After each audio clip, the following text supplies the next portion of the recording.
On this episode of the 520 Collective Show, do Christian creatives need to be on all social media platforms? What are the drawbacks and what are the positives? How do we determine what is most beneficial for us? That's what we're going to be talking about. So let's go. Message heavy, don't prime show, they not ready. Race against the time like 4 wheels and hands ready. Keep it steady, beat it hard and they barely give them ears to hear the truth in the light. Throw confetti, message heavy, don't prime show, they not ready. Race against the time like 4 wheels and hands ready. Keep it steady, beat it hard and they barely give them ears to hear the truth in the light. Throw confetti, just the flip of the watch, it's game time. Flip of the watch, it's game time. Vibes, just the flip of the watch, it's game time. 520, flip of the watch, it's game time. Just a flip of the watch, it's game time.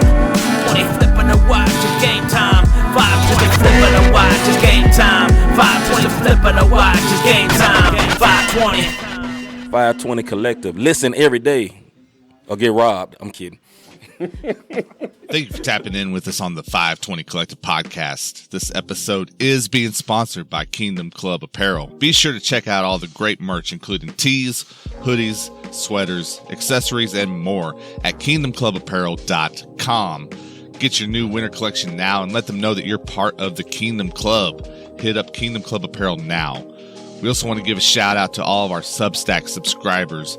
Make sure to join our newsletter at 520collective.com/Substack so we can send the latest news and content directly to your inbox. You can also be a producer of the 520 Collective Podcast by being a premium Substack member. Shout out to all of our show sponsors. Now, let's get into this month's conversation. I'm not going to ever get like an international master or a grand master, but maybe I can get like a local master. Is that like a thing? That would be cool. You guys could be the two like weird old guys at the park. Dude, I would do it in a heartbeat. Like if I had enough money. Like Professor X and Magneto, bitter enemies, but you play chess. Yep. I would be all over that. But no, we got to... Dude, we have been rambling. I don't know what we're even saying at this point. So I think the best thing for us to you do... got to cut a lot of this out. Don't tell me what to do. I'm an artist, Zero, okay? Yeah, you are the edit artist. I am an artist. But we need to dive into this word with my guy, Katie. What you got for us this episode, man? Yeah. So we are looking at 1 Corinthians, the 10th chapter and the 23rd verse. In it, the Apostle Paul states this. He says that all things are lawful for me, but all things are not expedient.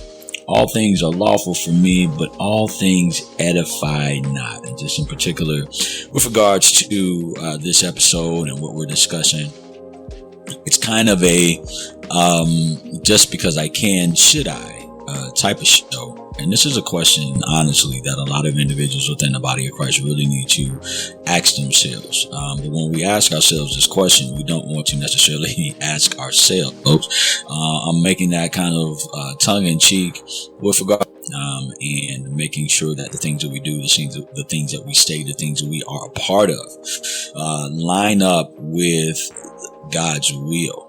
And he's stating that, hey, we have this liberty in Christ Jesus, but just because we have this liberty in Christ Jesus, does that mean that you should do whatever it is that you want to do, claim Christ and still call yourself a Christian? And so he's saying that there are a bunch of things that I could do.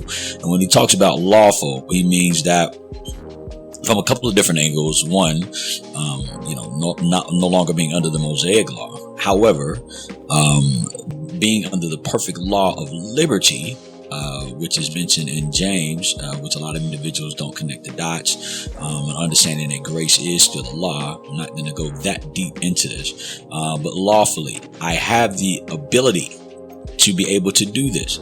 But just because I have the ability to be able to do it doesn't mean that it is expedient, doesn't mean that it is profitable or beneficial.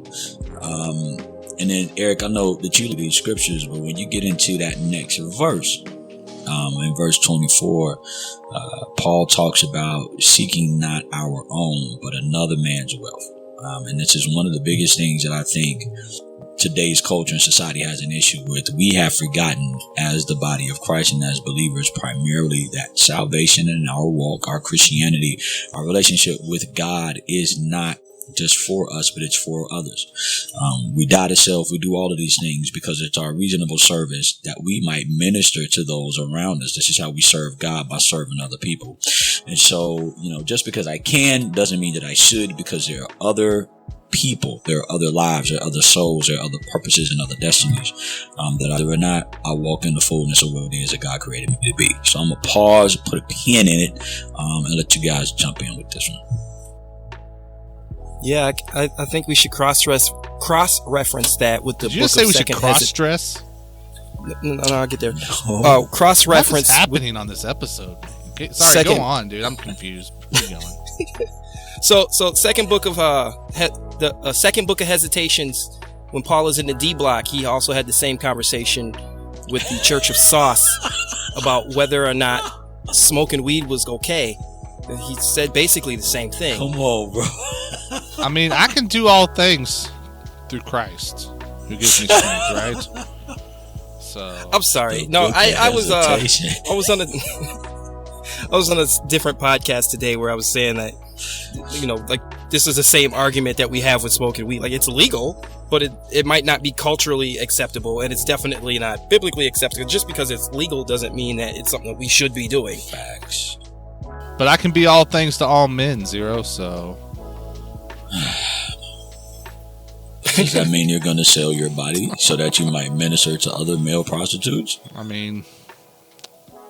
Is that what you're saying? Gas is pretty high. No. No, I don't like where this is going. Keep going, Zero. I don't like where this is going. You keep talking. I'm just trying to... off the radio. KD brought the word. can't be We're saying that on the destroying it. waves. So.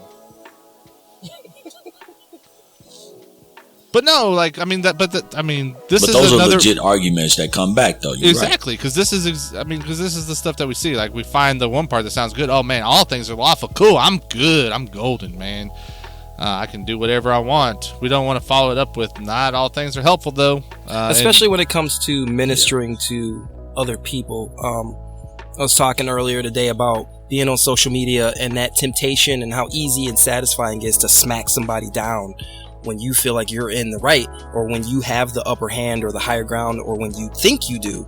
But then you never know what's going on in that person's life, emotionally, spiritually, but also you never know what kind of trap you might be falling in when you walk into that. And so you might be winning the argument, but you're definitely setting yourself up for problems down the road. And maybe that's too much of a pragmatic example. I mean, I know that Paul was talking more about the gospel and a more spiritually centered concept here. But this is an everyday life type thing, though. You know what I'm saying? Example, especially with this episode and some of the things that we're talking about. Like, this is about practical application of the scripture. And if I can't consider you in my everyday walk, then I'm doing it wrong. But you shouldn't make me feel bad about my choices, KD. I don't know who you think you are. Shame on me for shaming you.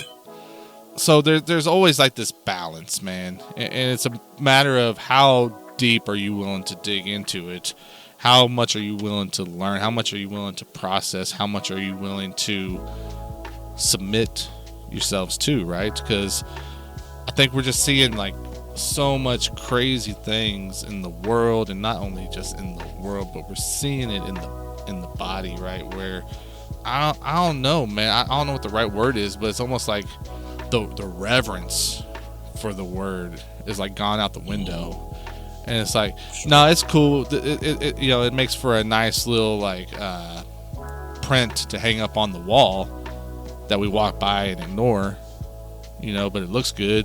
It goes with the decor, right? But it doesn't necessarily mean anything to us.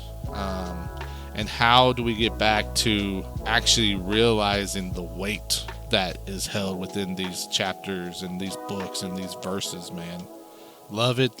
I want to hear what you all listening have to say. Make sure you go to FiveTwentyCollective.com, go to our Substack, either one. You can leave us comments, give us your feedback, man. We want to hear it. What do you think about this month's scripture? Again, it was 1 Corinthians 10, verse 23. All things are lawful, but not all things are helpful. All things are lawful, but not all things build up. I love it, guys. But we're back into it, man. And we got a good conversation to have here. I think it's going to be good. I don't know, man. Like, it could be terrible, but we'll just see where it all ends up. The question, fellas, that I have for you is, do Christian creatives, such as ourselves, such as artists, whoever, do we need to be on all social media platforms? Like, is it beneficial? Is it something that we must do? Like, is this what truly helps to build a platform, to build a brand? Because, let's be honest, man, there's a lot of them. And when we say we need to be on all social media platforms in order to be relevant, I don't know, man, that's overwhelming. That is the message of, you got to be everywhere, right? You got to be everywhere if you want to let's actually have a chance here. So, do what? I said, let's definitely go there. Okay, well, let's go there. Take it, Zero. Marketers are the worst people on the planet.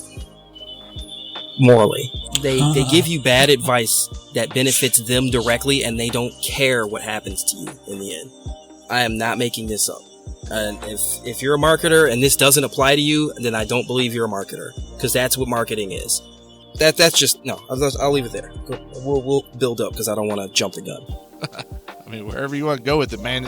It's a question. I want to see your guys' initial thoughts. You just emptied the full clip anyway. But. I emptied the full. Yeah, I've worked in marketing. I know a lot of people that are marketers, and it's funny because they never have a solution for your problem. They have prepackaged solutions that they want you to agree to.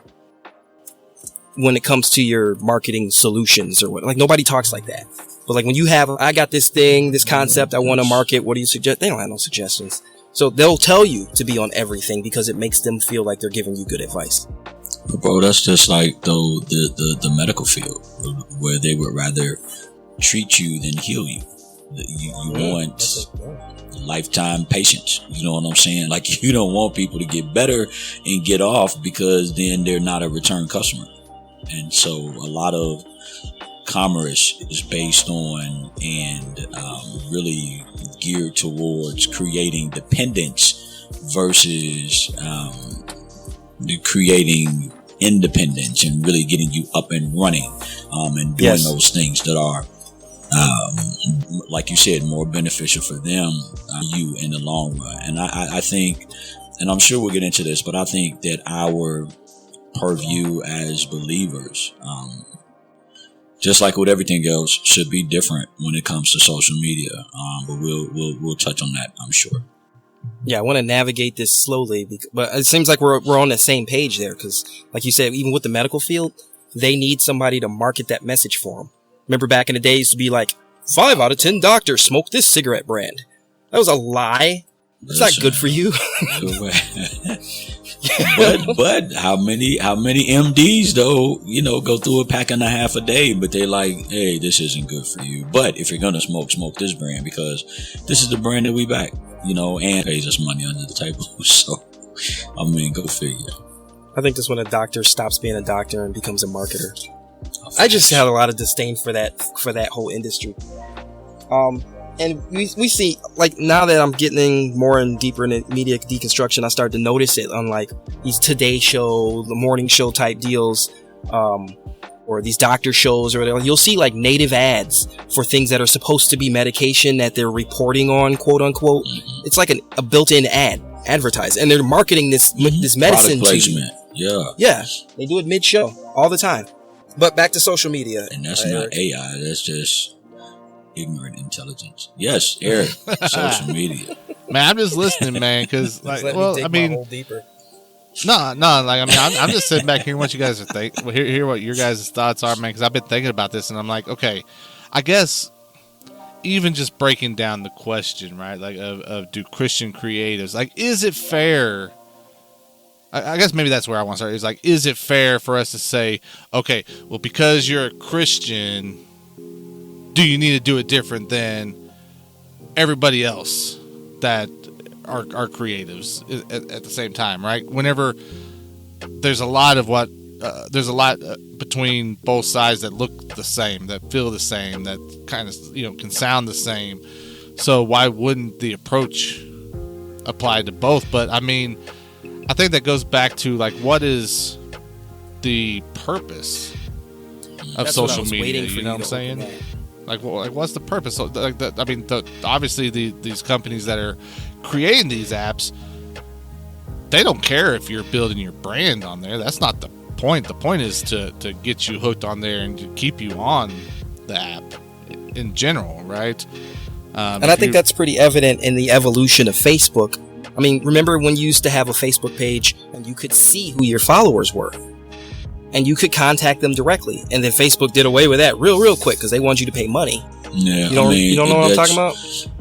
Maybe I ditched Facebook though. before they started trying to get my money because I didn't have money to get. That was probably smart. I remember they floated that idea of paying for access a while ago. I don't know how many people ever did or were ever approached by that.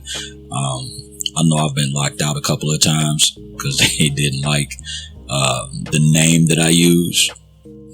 So for me, like, it's, social media, I think it goes back to Eric, like you mentioned, what's the purpose behind it? What's the mission for us as believers?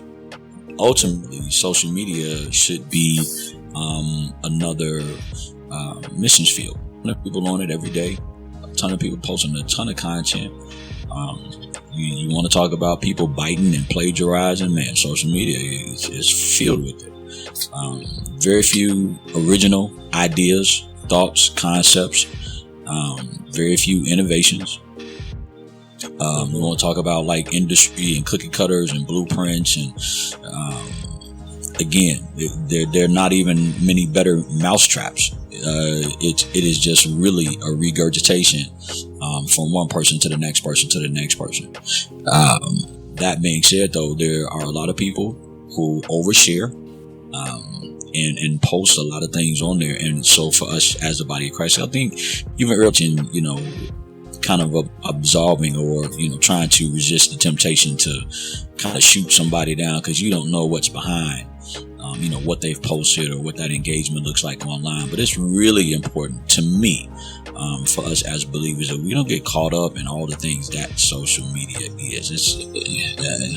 Some of the debates are fun. Some of the memes are funny. But at the end of the day, we shouldn't be there to share what we have for dinner. It doesn't make us more relatable.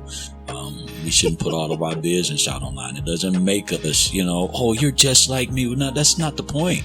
I'm trying to share Jesus with you. Now, if I can do that in a relatable way, that's great. But my engagement doing that, it should be, because that's my life. Like, that's my lifestyle. And if you say that I'm being too deep, then I say you're being too shallow. If this is my life, then everything that I do is filtered through that. And so I have to be mindful of that. And no, maybe I don't post a scripture every day, but I'm mindful of my engagement, how I interact with individuals. What's the point of being there? What are you saying? What are you using that voice? The platform gives you a voice. And again, you don't have to have a brain. You just got to have a pair of thumbs or even a working thumb. No disrespect to anybody else, but this is kind of how social media works because nobody's being vetted, Facebook, and nobody's going to question your credentials.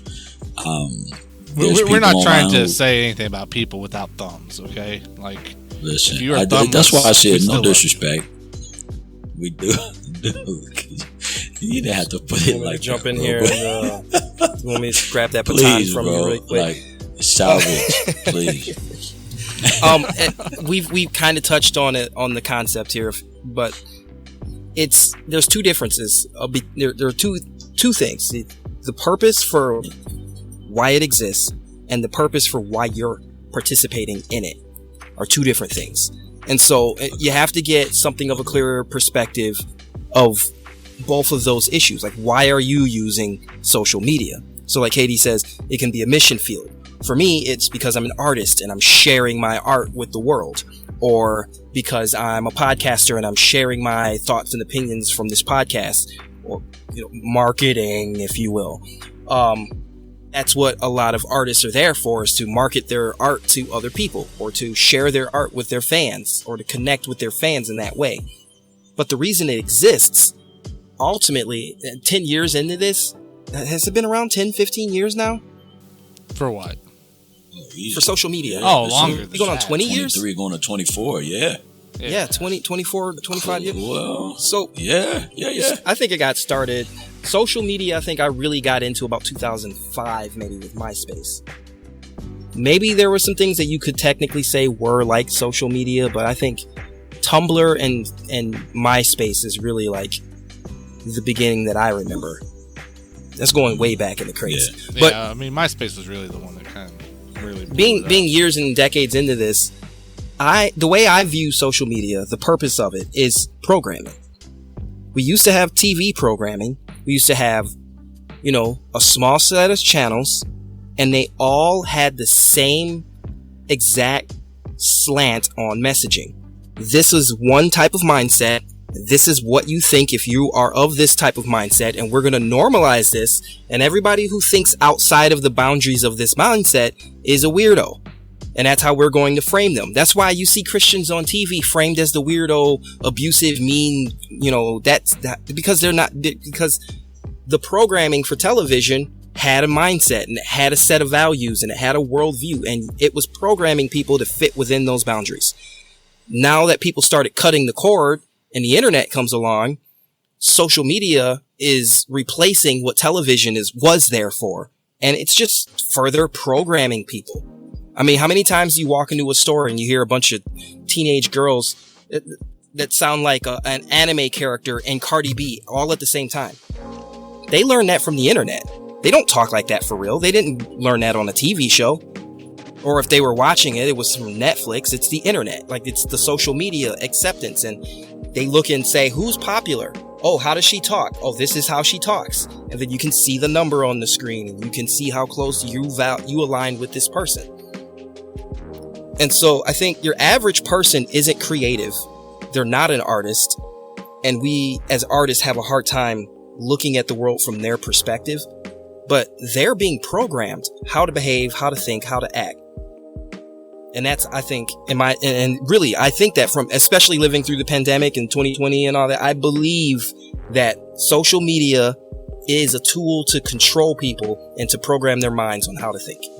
Well, I was going to say, like, is social media the ultimate place where, in today's modern society, is that the ultimate place where, like, being in the world but not of the world is, like, happening for us as Christians in general? I mean, let alone Christian creatives? Yes, especially post-pandemic. Because before that, we didn't have a situation where everybody was locked in their houses and all they had was the internet. Before, you could go play basketball or you could go to the gym, and like they cut that off. And so now we live in this world where people have been programmed, once again, that if you want to reach out to your group, you're going to have to find your group online. And that's where you're going to get your values from. Well, and it's evolving just quicker and quicker and quicker, right? I mean, like, look at how much, like, with VR and, I don't know, man, like, we are becoming a society that exists more digitally than we do out and about. Like, you hear stories of, like, people being out in the world and someone saying hello to them and, like, they react like, are you trying to kidnap me right now? Like, what's happening? Like, I don't know what you're doing. It's like, no, I'm just saying hello to you. Right? Yeah, and it's the programming. Like, imagine a person who watches TV all day, how they behave. And they learn all these weird behaviors from watching TV, and that's all they do is watch TV. And we used to demonize that. Bro, you watch way too much TV. But now they got their phones in their face all day long. It's literally the same thing. And if you're on Facebook now, Facebook is the new idiot box. There is like no value on Facebook. It's just random advertisements and like very low brow, low tier reels, they call it. It's worse than TikTok because it's just like, it's not catered to anything specific. It's just random garbage. Like especially the life hacks that are worse than doing the thing right. Like they don't make your life any better. They'll help you like damage stuff. But they call it a life hack. And then you get these people learning this idiotic stuff that like, it's just degrading society. Boy, I found like very get off my lawn today. Nah, listen, it's not about aging, it's about maturing, and understanding what's behind. The enemy loves to throw the rock and hide his hand. And, we looking and we so caught up in everything that's going on, and we forget, there's other things behind this. So back to your point about what this was intended for and how we use it. This wasn't made for us. This was not made for believers. Instagram was not made for believers. None of this stuff was made, which means that we should be very mindful of our engagement. Yeah. So it's like, not only do we have to ask ourselves the question of what's our why, like what is our purpose, for using this, but it goes back to like what we were saying earlier. We have to really, because people skip this, but we have to be very intentional about why. Okay, what is the why behind the people that created this? What are they expecting to get out of me here? And am I weighing the pros and cons? And do I believe that the gamble on it is ultimately worth it in the end, right? So I think kind of, going back to that question of, because I think we want to kind of establish this base, right? So that as we move forward in the conversation, we know like where we're starting it. The question of, do Christian creatives need to be on all social media platforms? I think that word need is pretty strong. Do we need to? Probably not. I mean, as we went along, I mean, we're 5 years into FiveTwenty, right? And the thing that I've found over the last, especially like a year, is myself being on social media less and less, right? Even as like these opportunities, like, a God's House of Hip Hop, comes along for us, where it feels like we need to potentially press into this stuff more. Like that desire inside of me is like, nah, I'm okay. I don't have to check my social media. I don't have to go on X every hour and see what's going on, right? I do. Do you? I might need to get you help. Just saying. They named the platform after me. I have to. Zero has a I'm problem. sorry. Go ahead. That sounds like Ye only wanting to read the King James version. Kudos. But yeah. I love how he's going through all the beats of Christian immaturity, like predictably. So what do you guys think? Do Christian creatives need to be on all of the social media platforms if you're wanting to start, or if you're wanting to build a brand or a platform? No, because some of these platforms genuinely shouldn't exist. You go to social media to connect with your audience. So if you're not sure who your audience is and you're not sure where they congregate, you're just kind of doing what I call spray and pray. And you're just putting stuff out there, and it's frustrating because it's like a chicken or egg scenario. Like you can't connect with anybody, and the more you keep saying check out my stuff, like the more nobody wants to be around you because you're the guy who's just yelling at them all the time. So it's a very odd situation to have a person in. From what I've read and what I've learned in my practice, it's much more beneficial if you're using social media to have one direct line of communication for your strongest supporters, and then the one platform where you kind of fish for new supporters. And so, and I'm going to cut you off right there, Zero. Go ahead. Well, I'm just saying, because you're getting into stuff that I think we're going to talk more about. Withhold the solution in the next segment here. So we're going to do that. Yo, right. Thank you for listening to the show. No, it's not over. There's more great conversation on the way. We're going to take a quick break while our guy Darius Mullen gives you a rundown of the music that made waves this past month. Be sure to stay locked in for the rest of the episode. Let's go. What's up, everyone? Welcome to the September 2023 edition of the Dot Wave Maker segment, where I bring you 5 releases from September that we saw making waves. First up, we've got the fresh single Let Go, Let God by Cutright, which is a real breath of fresh air with an encouraging message and sound. September 8th brought us 2 incredible albums in the form of our guy Pacaso Ramirez's 18th album, A Million Little Things, and the cutting-edge masterpiece that is Straight Shot by CHH legend Sivion on the rhymes and producer extraordinaire Malix on the beats. We recently had a great discussion with the two of them on a live stream, so make sure to check that out, archived on our YouTube channel. Another great release from September is the Fight Night Cypher by Trutha, Bill B, Untitled, and Mike Wise. All heavy spitters, so you know that track's a doozy. Plus, it has a killer switch up. Finally, our fifth pick this time around is Kadisha by Prodigal, which is a listening experience unlike any other. Seriously, go listen to it. I'm sure you'll agree. There were a lot of other notable releases this month that I don't have time to mention, so make sure to check out www.FiveTwentyCollective.com for more. Peace. Well, because you had that nice interaction with him before he started blocking people. He already forgot about you. Yeah, so I'm an afterthought. I'm offended, Christian Gray. Where's my block?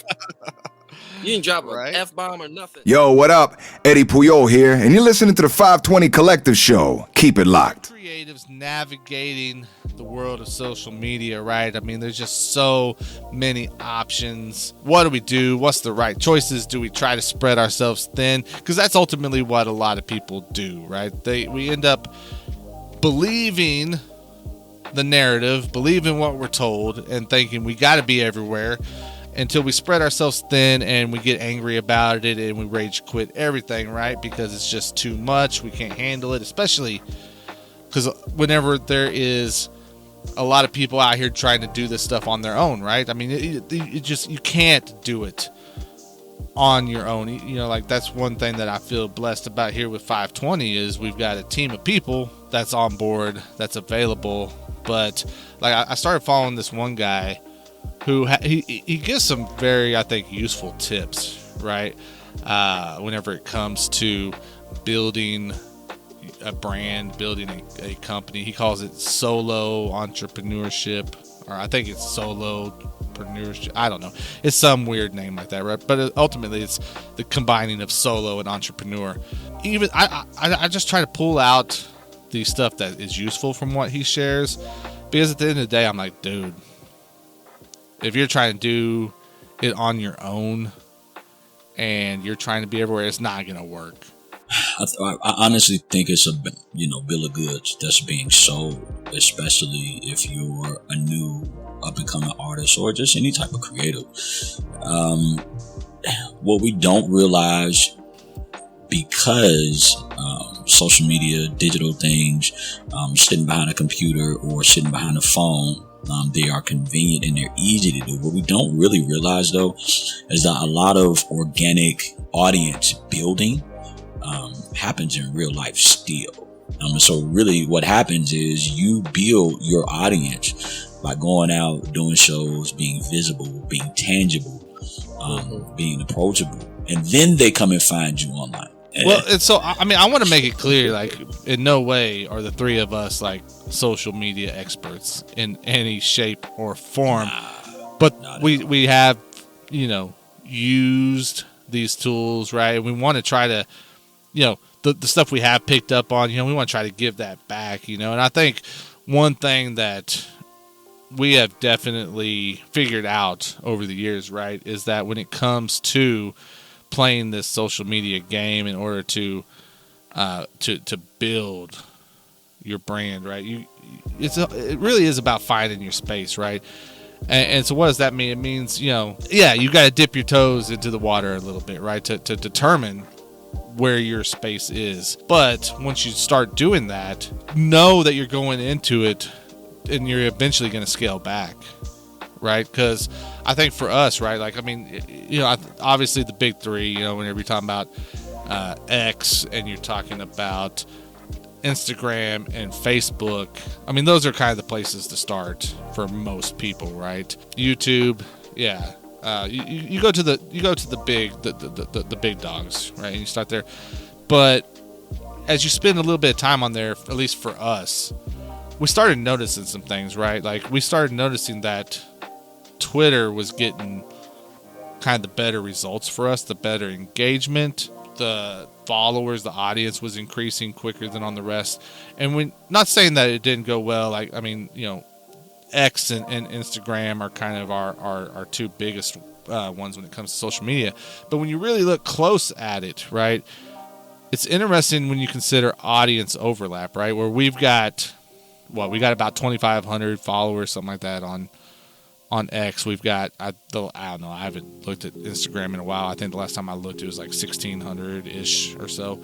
But if you start comparing those two audiences, there's a lot of overlap where you are being followed by the same individuals on both platforms. And as I started considering that, I'm like, okay, so if they're in both places, do we have to like run ourselves ragged trying to get the same information to both places, or can we put it into the one that's got the larger audience, and the majority of those people that are on Instagram are going to get that information as well if we're pumping it into X? Does that make sense?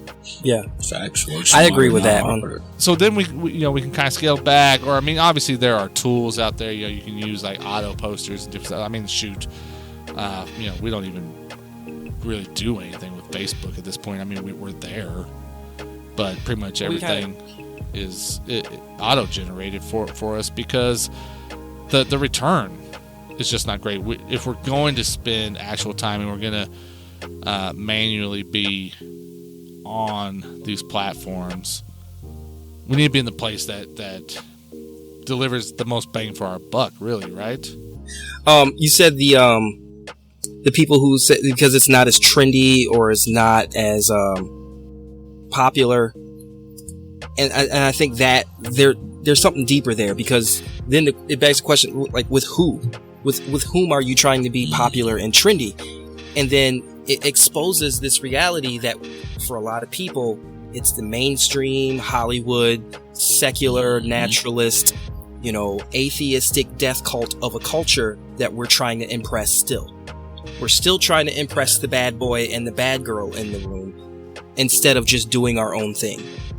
And I mean, we've seen things like GodTube and Godify and stuff like that, and the first thing we think is like, oh, is this going to be cheesy? I give those things a chance. I do. But if there's no real way for me to connect with people, I'm just not interested. And that's all I want. For me, that's my purpose, is connecting with people.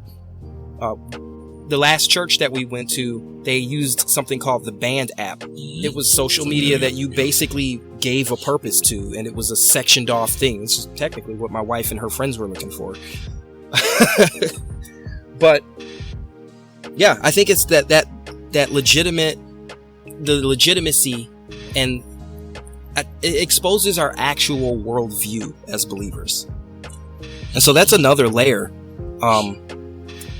Sure. Back in 2017, I started building a Christian social media website. We actually tried it twice. And we found out very quickly, not only is it extremely expensive and unsustainable, and that's a totally different conversation, but Christians want to be able to impress, like, especially Christian rappers. That's who we were trying to market to. The Christian rappers, they want the Spotify numbers. They want to impress Hollywood and Nashville and the secular labels with how popular they are. They don't want to be popular in a smaller circle. So that legitimacy is a big issue. Well, but like, so let me say what I think you. Well, go ahead, bro. No, I was just saying, what you guys have been saying here is, something that, I was thinking about is like, okay, well, what if you are starting out, and yes, you need to get around your people, right? You need to find your type of people to connect with, which is what Zero was saying. They wanted him and his group wanted to be able to, use the social media to further connect and build and grow together. But what if you don't know who your people are or where they're at? Because that's another thing too, right? Like, I mean, yeah, we're supposed to be everywhere, but your people aren't everywhere. Typically, your people are in a very specific place, right? Like, I mean, if you're talking about, like, maybe you're a person that does a lot of arts and crafts, right?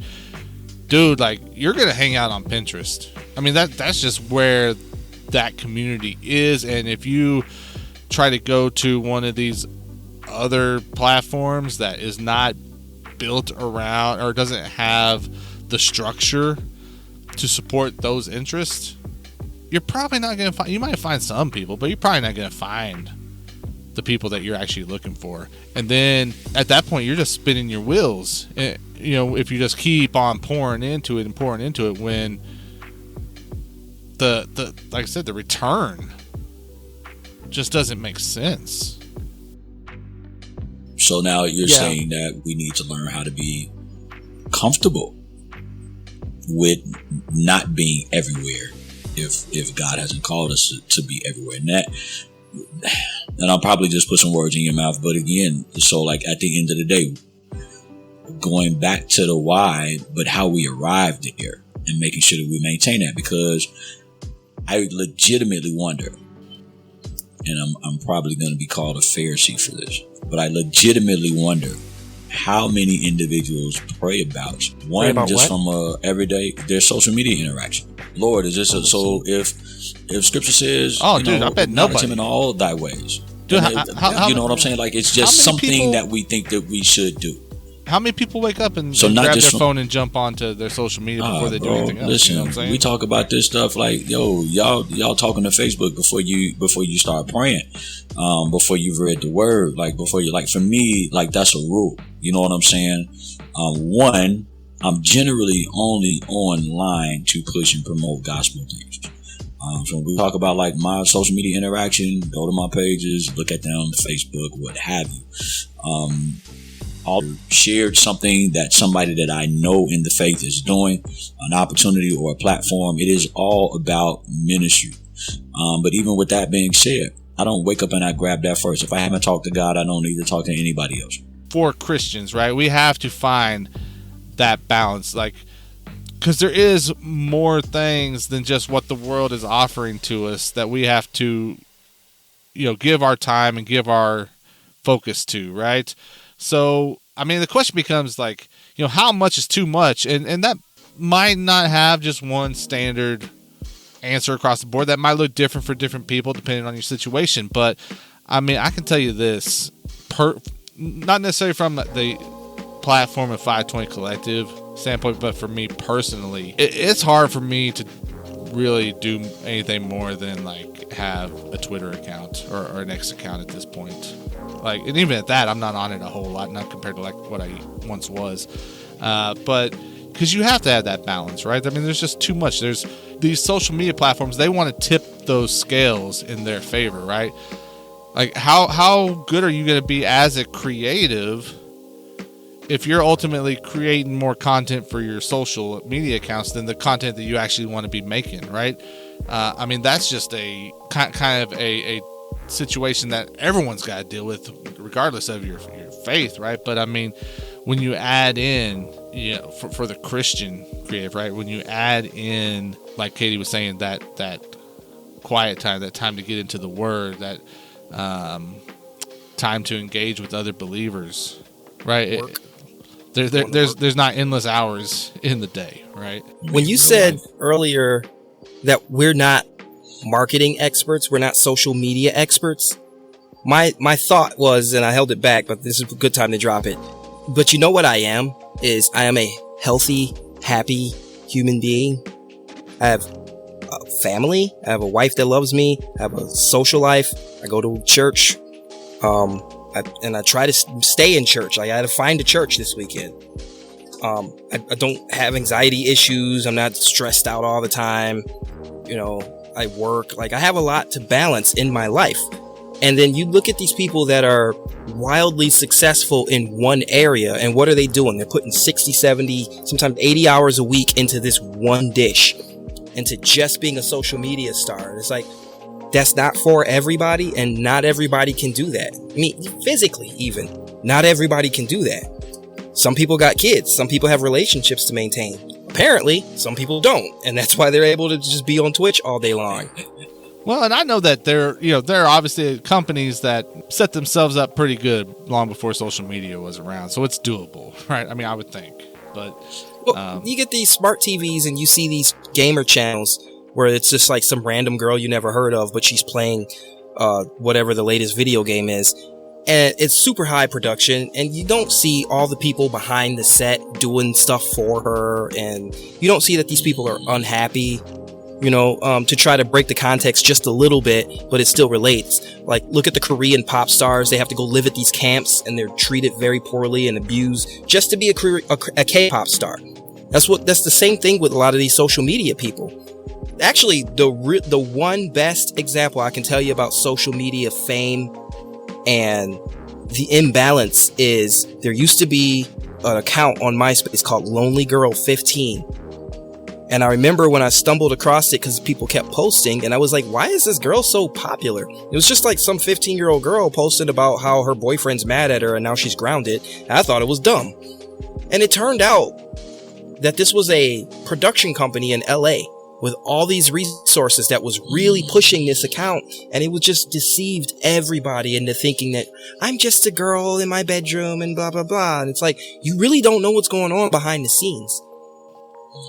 But that's you have to have your life to balance, and then you can come online and say, look where we went, look what we did, here's what I've been up to, here's the result of the actual life that I live. Because if you're not healthy, then it doesn't matter what you're posting anyway. That is exactly why I do not follow KD on OnlyFans, because I just don't know. I don't want to thank you, bro. Trust me, it gets kind of wild.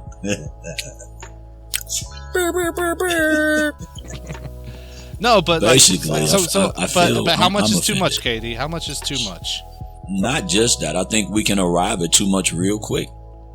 One of the things that we don't do is we don't understand. So I give you this example, and this was something from years back, and it's funny, not even coming full circle, but seeing things kind of stuck in the similar vernacular. Some years ago, they talked to Kirk Franklin's wife, and she made a comment that stated she could tell when he was listening to rap music because he would walk in the house different. What we don't always see is how, and it's amazing, a lot of times the enemy advertises in plain view, right? We look at the term influencer because of these individuals to have in our lives, and they are not credible sources. They are not reliable sources. They're not vetted sources. They are, again, people who hit a wave and they ride it and they milk it for everything that they can. And we don't realize, that the ground underneath them is very unstable. We just keep pushing the water because it keeps the wave moving. We don't realize when we talk about how much is too much and how quickly we arrive at too much, we don't realize the impact that spending all that time online has on us. But then we look at the erosion of, you alluded to this earlier, relationships and erosion of our communication skills. I made a joke, and I know other people have looked at it similarly, but we were social distancing before we had the social distance because we were treated online, we didn't know how to interact with people anyway. So it's amazing that, lockdown did what it did. You already weren't talking to people. You already weren't having real conversations or real interactions with people. You would meet people online instead of going to meet people out at actual places. And this was before, the world got shut down. So we look at how those things are taking a step back. We don't know how to articulate. We don't know how to address our feelings. We don't know how to express them. A lot of that is due in part and thanks to social media. It's not the fault of social media. This is a human construct, and if it's a human construct, then that means that sin is at the root of it. But thanks in large part to having these platforms that, teach us that in order to communicate in 140 characters, you have to be really creative at saying a whole lot without saying anything at the same time. We don't have resume building skills because, social media has taught us that, hey, it's cool to speak in text type instead of use actual sentences. We don't know how to write for other people. We write the way that we speak what society has said is cool. So I don't think we realize how quickly we get to too much. And then at the end of the day, especially for the believer, we don't understand how much social media has unfortunately been allowed to shape our theology and how we look at God. because we spend a lot of time looking at the lives of other people, and we question what they have and why they have it, and then we start looking at God funny because we've allowed these snapshots of individuals' lives to make us think that our life is horrible. Yeah. So we got our heart divided in 1,000 different directions. And there's a scripture in the 119th Psalm, which is my favorite.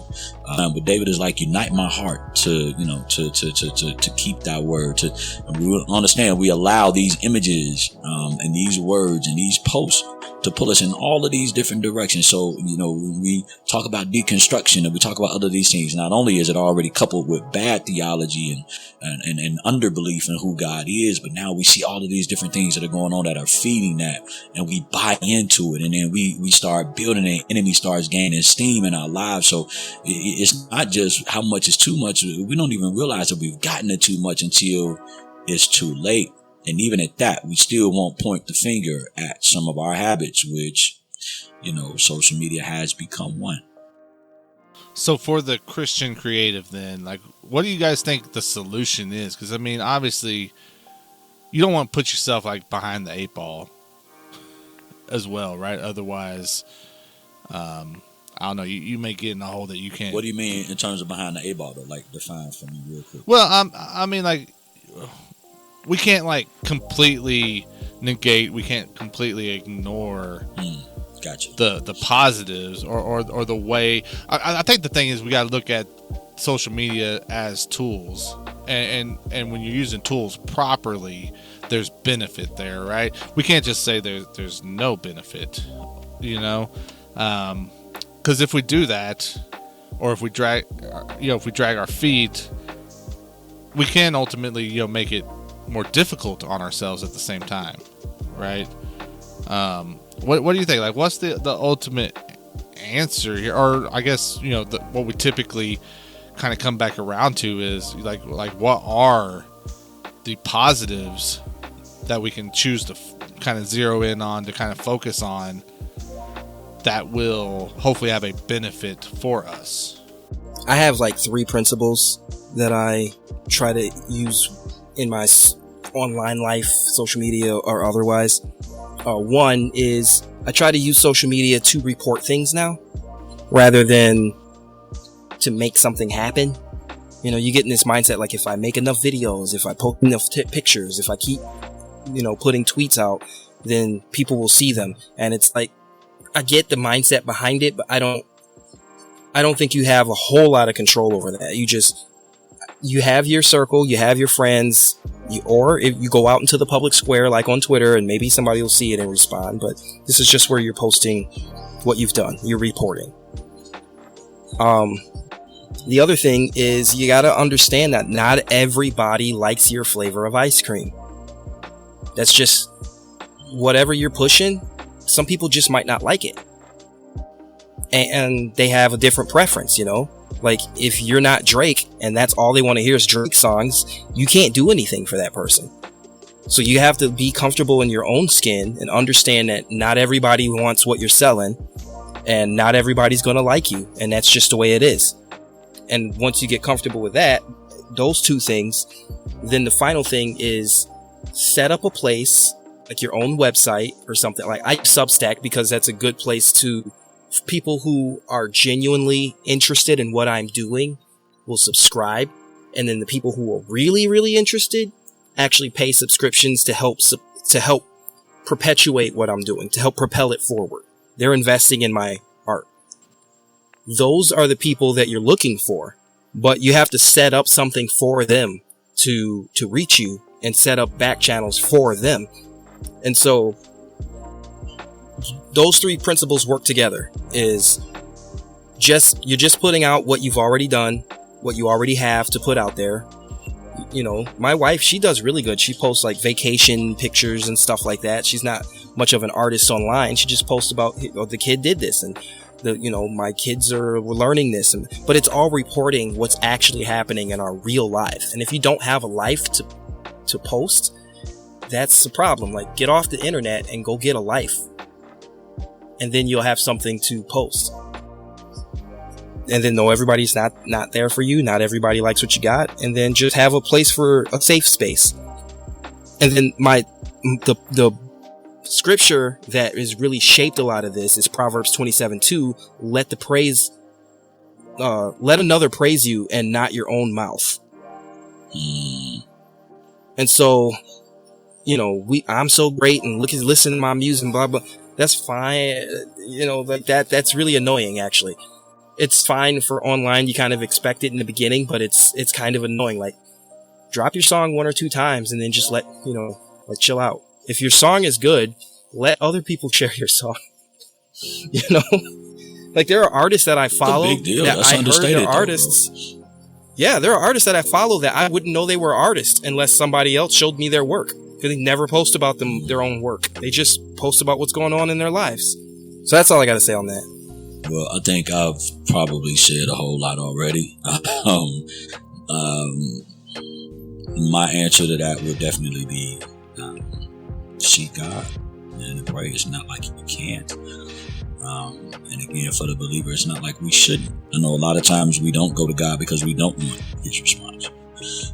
But I think we talk about the eye gate and the ear gate, the eyes and ears, the window to the soul, all of those different types of things. If I'm, intentional about wanting to maintain that so that I can be of use to the Lord and to other people, then it's important that we kind of get God's perspective for us. And that might look different for different people. And sometimes we don't get that part as well. And we can find ourselves being a little jealous of maybe what God allows other people to do, or what we think God allows other individuals to do, or maybe what God has ordained certain individuals to do. We got to learn how to focus on what God has called for us to do, support other individuals doing what, and be good with that, because in one body, many parts, we all have a part to play. It just may not all look the same. We got to be okay with that. We have to mature to that place.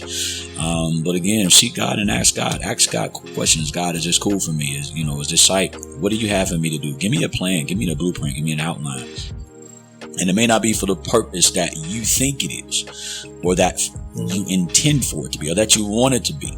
It may just be God saying, hey, I want you here for this particular reason. The stuff that you do over here is still things that you do over here, but I want you in this space for a particular reason. We got to understand His ways are not ours. His thoughts are not ours. And we have to be okay with that. But again, I think, and I hate that one of the things that social media have desire to want to know everything. And we want God to give us an explanation about how He's doing, what He's doing, and when He's going to do it. And that, throws faith and discipline and patience and those things that are important to add to our faith out the window. So ask God for your plan and your blueprint, whether it's as a consumer or whether it's as an artist or what have you. And He will definitely direct your paths. Well, yeah, because I don't think it's that hard. I mean, I think one thing that I don't want to say forget about, but I mean, one thing that is often easy for us to overlook is the fact that He gave us the Spirit that's with us forever and always, right? As a helper, not just when stuff's bad, but a helper in all things, right? And yes, is there to be able to convict us when we need convicted, but it's also there just for that support, right? For like, hey, am I walking in the right purpose? Am I making sure that balance is in place, right? So I mean, lean into that. I mean, of the 3 members of the Godhead, right? I mean, I think the Spirit is, I don't know, often a lot of times He's over there just like chilling by Himself, hoping that we notice sometimes. So let's take advantage of that, because not everyone's got that, right? Like, I mean, the people who have not accepted, I don't know, that's just like an added bonus for us, the way I view it. So lean into that, man. But and these kind of things, as you're working through it, as you're trying to find the balance, as you're just trying to find your space, find your people, even in something like a social media, right? Like this stuff can be made clear. So I think that's our challenge to you that are listening. You know, if you got more questions, you want to hear our thought. I don't know why in the world you want to hear any more of what we had to say on this stuff. Thank you for listening to this month's episode of the 520 Collective Show. We'll be back next month with another great installment. Go to 520collective.com and sign up for our newsletter to keep up to date on what's happening around here and catch past episodes you may have missed. Let's go.